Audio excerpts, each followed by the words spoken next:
I get lots of comments from Muslims who reject the Hadith, not just weak Hadiths, anything I quote from the Hadith, even if it's classified as strong by Muslim scholars. Let's look at an example. Here's a recent comment on my video about Muhammad telling his followers to drink camel urine.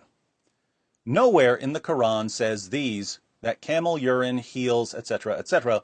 All is written in Hadith. We Muslim believe Quran because this is the word of God, and Hadith was written after the death of Prophet Muhammad. Therefore, all the Hadith cannot be true because it's written by man. Notice that he wrote, the Hadith cannot be true because it's written by man. So, following this reasoning, if I write 2 + 2 = 4, it's not true because it's written by man. Strange rules Muslims come up with when they're trying desperately to defend Muhammad. Now, to be fair, there is a serious minority position in Islam which rejects the Hadith as authoritative. I had a radio discussion with one of them once. His name is Hamza Abdul Malik.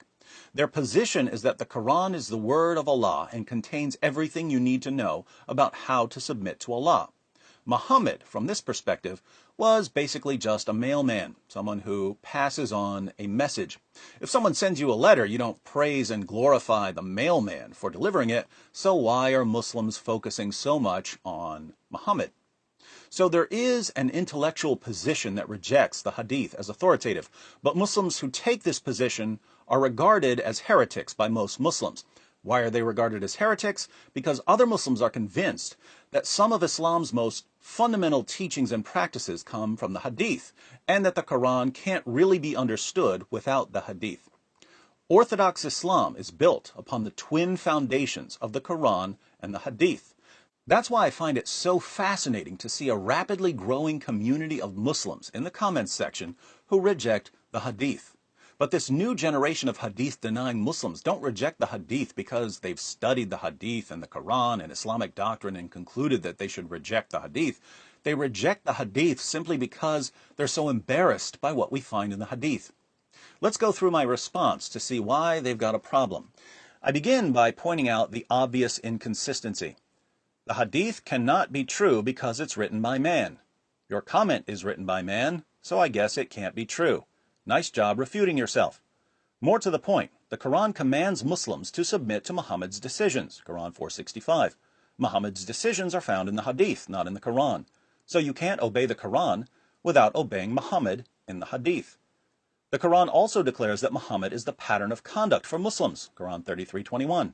Muhammad's conduct is recorded in the Hadith, not in the Quran. Islam's most basic practices come from the Hadith, not from the Quran. For instance, Muslims are required to recite the Shahada as the first pillar of Islam. The Shahada is found in the Hadith, not in the Quran.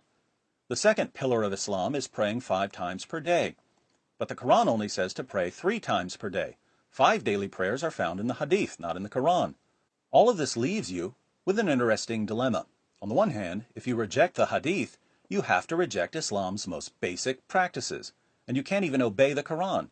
On the other hand, if you accept the Hadith, you have to accept Muhammad's teachings, which you clearly find revolting, e.g., drinking camel urine. Let me know what you decide. Now, those are just a few of the problems that arise for Muslims if they reject the Hadith. There are more. There are plenty of passages in the Quran that make no sense without examining the historical background in the Hadith. We don't even know how the Quran was put together without going to outside sources.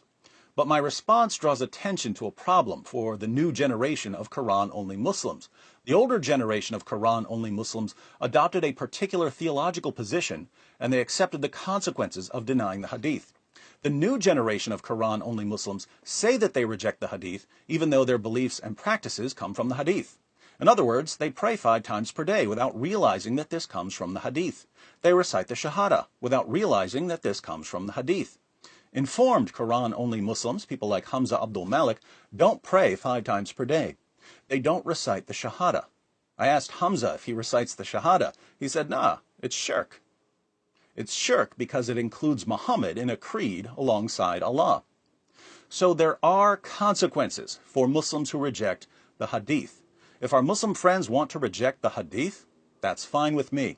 But we need to explain to them what that entails. If they're going to reject the Hadith, They need to reject all of the teachings and practices that come from the Hadith and not from the Quran. And when they do that, there goes most of Islam.